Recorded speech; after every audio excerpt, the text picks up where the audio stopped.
Deborah. Let me get the cliche questions out. How did you get that name? How did that come about? So I was going through like this phase of in my journey where I was trying to find something to attach to my name that would give me some type of uniqueness and would separate me from artists, I guess. Okay. You know, like I would search on Twitter and Google and all of that, and I searched on Twitter one time and I searched Dub, and it was like, yo, my team got that dub today. You a dub? I need a dub with some weed. So I was just like, you know, it wasn't helpful. It wasn't beneficial to me when I was trying to see what people were saying about my music. So, you know, I went through this thing where, you know, I was like D or Dub. This was around the time Fab was like Ferrari Fab, and you know, people like 50 had Ferrari at 50. So I tried to find something to add to my name, and it just wasn't it. And okay. All right. So you're from Harlem. What side? The West Side, 122nd and 7th. All right. So do you feel like Harlem is divided? Go ahead. Yeah. Let's keep it a stat, because I'm gonna tell you, I don't really go to Harlem like that. Yeah. Because I feel like when I go, I get treated a certain type of way. A good way? No. Why? I don't know. I just be feeling like really black when I go to Harlem. Or We gotta change that. When I go to Dykeman, I'm keep it a stack. I be feeling that way. I mean, Dykeman ain't Harlem, so I kind of understand. They do that to us up there too. Okay. So what is Dykeman? Dykeman is, what's Dykeman? Like it's like that's up like in the Manhattan. Bronx, it's like past it's like it's its own entity. Exactly. It's its own little area. I always kind of thought that Dykeman was Harlem. That's my bad. Yeah, Maybe I'm just going to the wrong places. Yeah, that's not Harlem. It's very close, but. So do you feel like Harlem's divided, kind of? Yeah. You know, like you got the east and west, the uptown, downtown, but at the end of the day, when it's time for us to come together and rap for Harlem, we do it. So. Okay. Yeah. Do you feel like Harlem gets its recognition for breeding so many talented people in hip hop? Because I feel like y'all have a lot of. Yeah, I think we do. Okay. I definitely think that the industry, and even if we just speak about the world, I think that they do know that there's some type of, like Harlem is like a gold mine, and I say that like humbly, but I think they give us the credit. Okay. You know, it's a lot of dope people that came from Harlem and still like up and coming. I feel like Yonkers don't get the credit that they deserve. Yeah, for sure. Because if you really put their lists, their list is up there. Mary, the Locks, a bunch of X, everything, everybody kind of started in Yonkers. Yeah. Pretty much. All right, so let's go back to your the beginning. I know I heard that you actually had a deal on where you were a potential deal with Sony. At what age? 14. 14. Yeah. Okay, and then that didn't go through. Honestly, I want to say it might have been 14. It didn't go through just because that was when I was just starting out, and I didn't fully have the experience and, you know, in knowing how to approach records. And so I played them a record that just had a verse and a hook, and they were blown away. Yo, finish this record and give us a B-side, and the deal is done. Did you put your all into that record, or was it just at this point, this was like a hobby. It was something that I just was attacking, and I was trying it out. And then from that point, once I saw the reaction from the people in that industry, I was like, I might have some. I might gotta stick with this. So, do you feel like, let's say if you got that deal, right? Do you feel like it would have been a service to you at the stage that you're in now? Probably not. Probably not, just because, you know, you kind of get that Bow Wow, Little Romeo stigma, and and that's not a knock to them, but it's you know, you come out young, and that stigma kind of sticks with you. They still kind of look at you like you're that age. So, you know, everything happened for a reason. I'm not mad at it. You know, I'd honestly rather it go this way, you know, where I could do my research and learn it and actually be outside and figuring things out. So when I do go sit in front of these people, I know what I want. You know, I have some type of leverage and, you know, things like that. So I'm not. Are you comfortable being in those type of meetings? Because even for me, it's still something that I'm still trying to learn, being comfortable in those kind of settings. Yeah, Still being yourself. I think the difference is like when I was younger, I would be nervous going into meetings, and I think that's because I would go in trying to make them a believer. At this point, it's different. Like I'm not sitting with nobody unless they know who I am. You know what I'm saying? So the conversation is a little different. But early on, I would be, because you know you're trying to sell yourself to them, you're trying to get them to see your potential and who you are. But now it's a little different. Okay. And your dad was into music as well. What are some of the stuff or songs, and what kind of music was being played in your household? Rap. Everything? Jay-Z. My mom used to listen to R&B, Tony, the Keep Sweat, LSG, all of them. Like, so I had a pretty good balance. Okay. But my dad definitely used to listen to rap a lot, and that's something that helped me hone the skill that I had. Him pointing out like certain meanings things and double entendres and things that artists were saying helped me and mold me to who I am today. How important do you feel it is to have lessons like that while pursuing this career? Because I feel like a lot of people's misstep is that they don't study the game. Yeah. I mean, I think it's truly important. Like, you know, you don't want to dive into fashion and not know the origin and the people that came before you. You know, I think that you should want to know the history, you know, so. I think that you need to study anything that you want to be great at. For sure. But I don't understand why people don't. People don't. They just get on that. some, like, they don't care about the people that came before them. They just like, yo, I'm here, F it, you know what I'm saying? But you gotta know your history. Why do you want to move to LA? Well, I went recently, and it's just this, like, the atmosphere, the energy that's there is something. It kind of sparked something in me creatively. I love the weather, you know, just the rodeo. It's very laid back. Yeah, and it might be because I'm not, like, you know, from there. Just like people love New York, we tired of it. It's like, yo, we want to go somewhere else. So, but for me, you know, I definitely had a good time recently, and creatively I made some dope records, and that's a pocket that I want to be in. I wouldn't mind living in, you know. Do you feel like your city supports you the way that you deserve? The way that I deserve, I can't say the way that I deserve, or because do you feel like they support you? Yeah, they definitely support me. But like, I know the only thing that's been holding me back is me overthinking.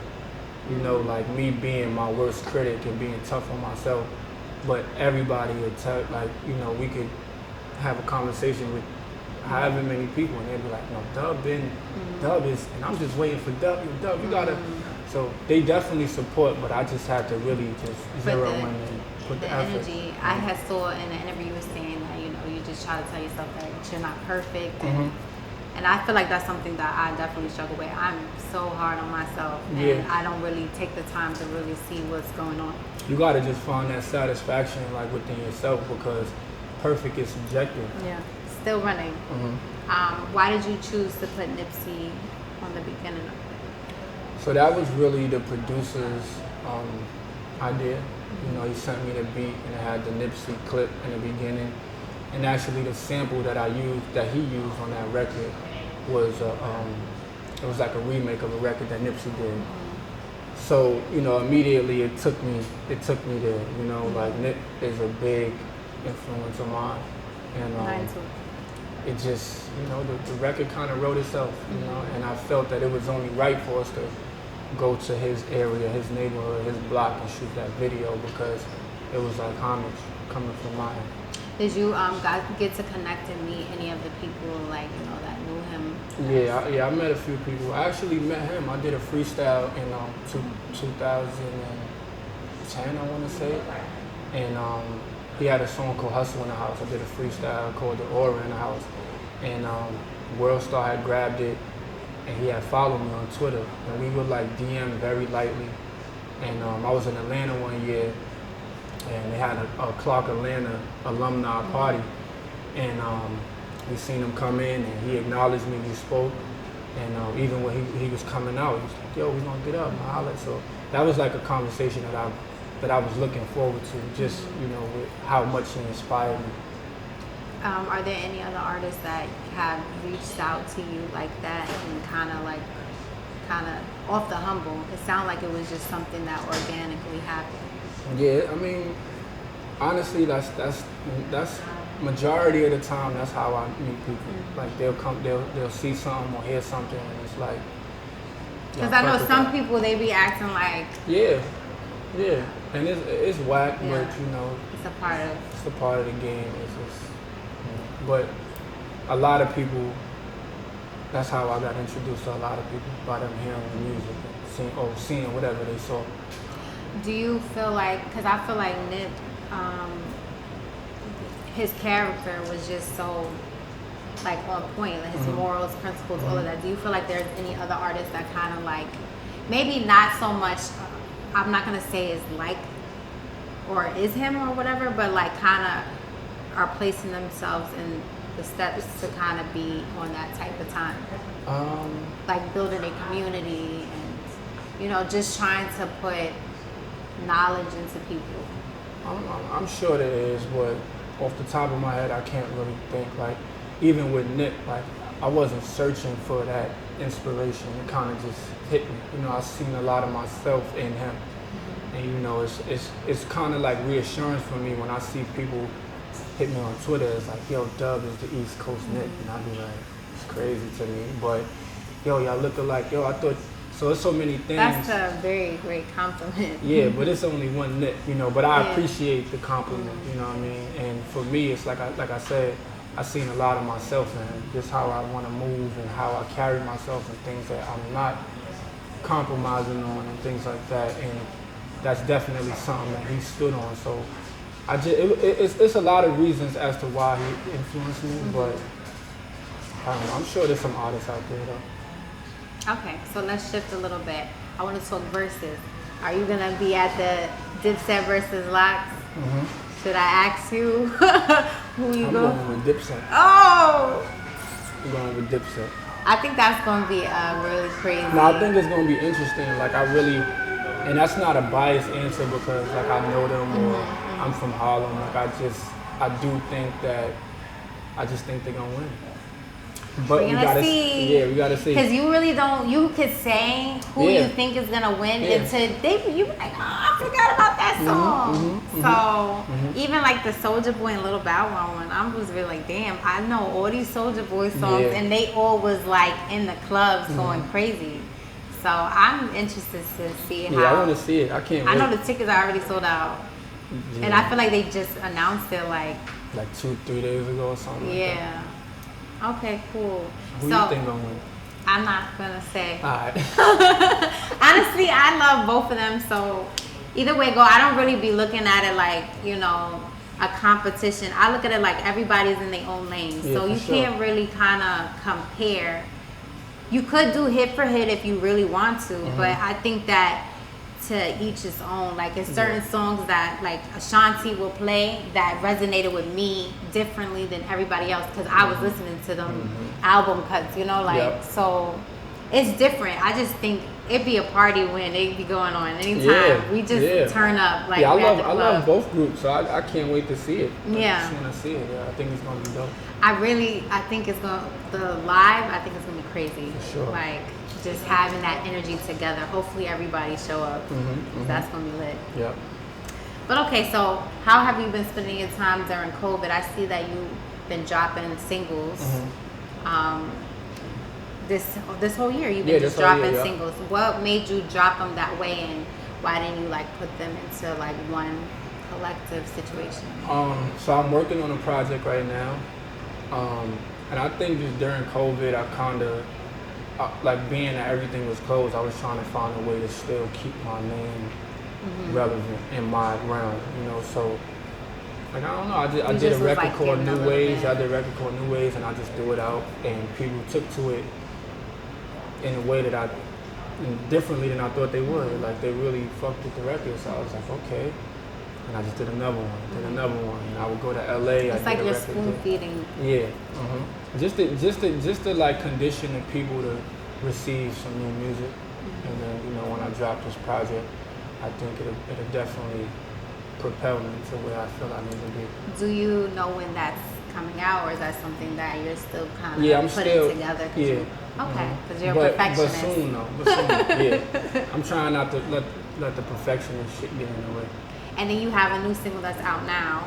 Which one? Oh, Every Day, yeah. Every Day. Is that Janae on the? I love it. Mm-hmm. You trying to get the ladies. I know what you trying to do, and it works. Trust me. Yeah, it's crazy because that wasn't even like a strategic thing. I think it was just more so like a pocket that I was in. When I got the beat for New Ways, that was the Snow Allegra sample, and it was like, this shit, like I love R&B.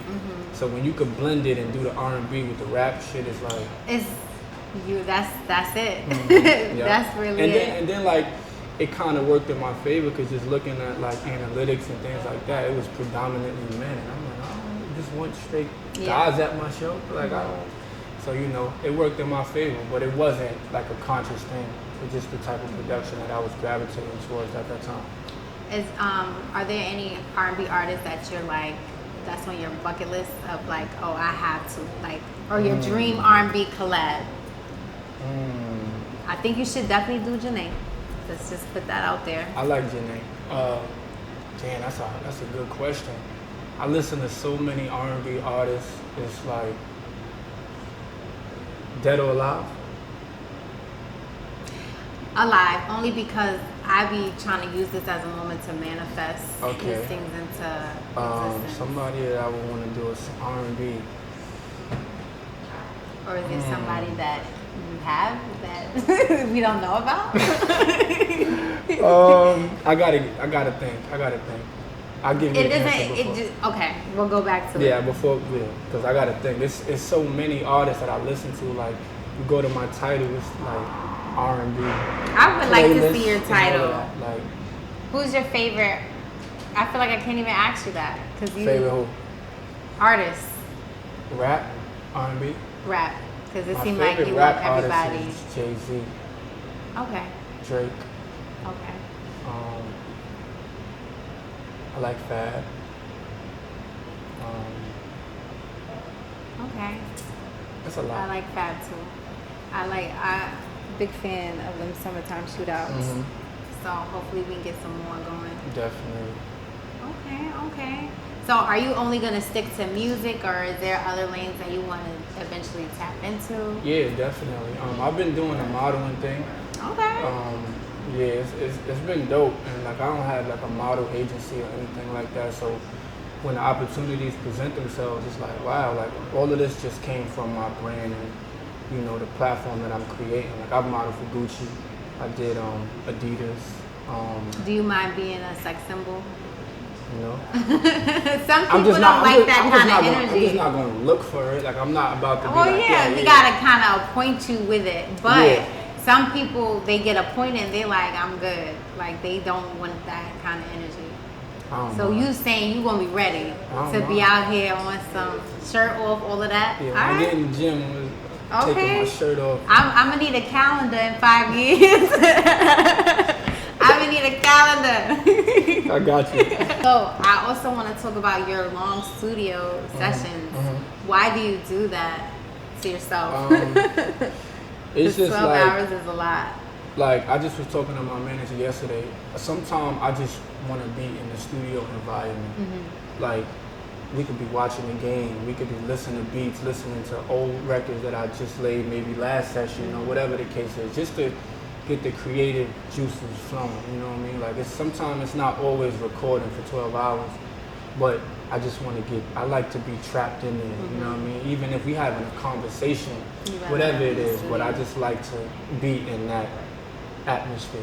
Is that what's your favorite part about being an artist? Is it the studio sessions where all the magic happens, or is it on stage being like, giving your music to people, performing? I think at this point, my favorite thing about being an artist is the reaction from people. Because I do spend a lot of time on what I'm writing and being particular about what I'm saying, making sure that the intention is there. So, when I get a message or a comment or a DM, whatever it may be, and they like, yo, this line right here, yo, this song changed my life, and I listened to this. Like one time somebody told me that I had a record on my last project, and he was like, You know, I beat cancer. This record got me through like a lot of my dark nights, and you know, to me, that's like the best feeling. You know what I mean? Knowing that my expression and my feelings resonated with somebody else. Your songs, If Your Integrity Is Safe. Can you honor the code? Yes. If you honor the code, yeah. Can you explain and elaborate on that? Do you feel like people still follow? I don't think code? that people follow. There's not a lot of people that follow the code. You know, and you know your character is in question, and you don't. You know, like, but like you know, like I said earlier, it's subjective. Because some people they don't care about that type of stuff. Right. But I feel like the people that don't care, they always stand out. Yeah, for sure. And not in a great way either. Exactly. And I gotta question you and what you stand for and your morals and your principles. It's like right. That's just all I meant. Okay, so what else can we look forward to getting from you? I know you said you have a project that we don't know about yet, but we will. Yeah, definitely my project. It should be coming out this year. For sure, 100%. Okay, cool.